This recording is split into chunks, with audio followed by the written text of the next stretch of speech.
Just like the Mimic story in the Tales continuity of books, Fazbear sent in many teams into Murray's place of work to try and retrieve the Mimic endoskeleton. Though in the games, it seems only one team was sent in before the main character, Arnold, that being Team 012. Though who was this team, and what was their fate? Well, in this short production, presented by the Marionettist, we'll look into the little information on the ill-fated Team 012. Team 012 was the only known team of technicians sent in by Fazbear to obtain the Mimic's blueprints, just like Arnold was. However, unlike Arnold, they weren't as lucky, as all 7 members were killed and stuffed into different mascot suits of all major suit types. Though besides some of them are logs that they left right before dying. So we'll go over each body, their surroundings, and the 3 logs that were next to 3 of the bodies. The first member of Team 012 is found very early on in the game in the power room for the whole manor. Stuffed into a birthday puppy suit, the only part you can see of the corpse is their left arm. Near the suit's feet is the dog's left arm, showing that Mimic was almost finished hiding him away. There's sadly no log close to his body that explains who this member was and what their encounter with Mimic was like. The second body is found close by in the back rooms of the welcome lobby, being locked behind a gate while within a jest suit, with only their right arm and legs being outside the suit. There's a log next to him that has his final thoughts. I hope this message reaches someone. There's something outside. I have no idea what it wants, but I can still hear Thompson's screams. I didn't sign up for this. Luckily, the message was received, but way too late to help out anyone left.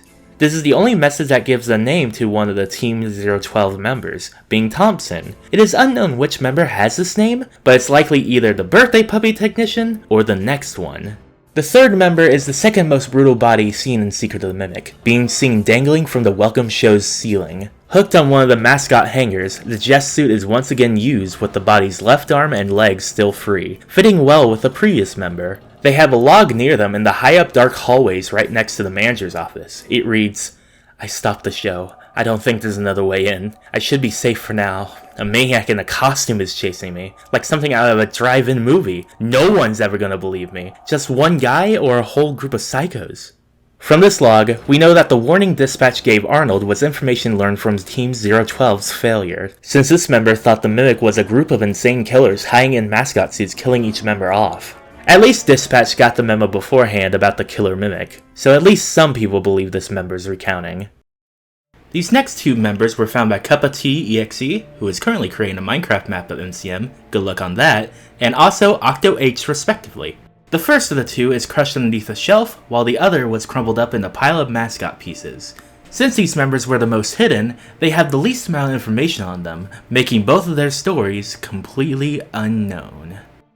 The second to last member is found in the theater's audience. They are stuffed in a Hedgehog Hedgie suit with both of their arms outside of the suit. Their right arm is holding onto a gift box that has a toy hammer in it. There's mail next to the body here, but it seems to be from MCM workers instead of anyone from the team, as Gary seems to be the worker from the projector issues log. So unfortunately, there's not much to say about this member. However, the last one is very interesting. The final technician almost reached the end, almost seeing the light at the end of the tunnel.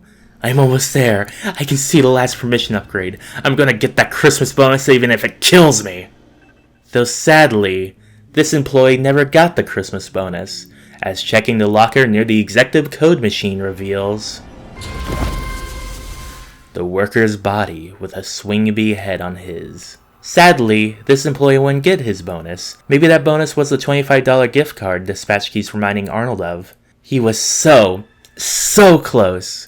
Fazbear almost had one full team actually get the blueprints on the first go-around, but none of them were prepared like Arnold was. He was told the dangers ahead of time. Even though he still likely dies, he still got the furthest. Even with all that work, and how close they got, all the technicians didn't listen to the fake dispatch. As Fiona says in the parachute ending, no member of Team 012 listened to her, and they were all killed by the Mimic. And each suit that the Mimic stuffed each of their bodies into represents the members in some way. An obedient dog that follows what he's supposed to do. 2 jester friends that made so many errors. The Hedgehog. And the last one being the worker bee that could. But they couldn't. None of them did. And this would be where Team 012's story ends. And that's where I complete this production.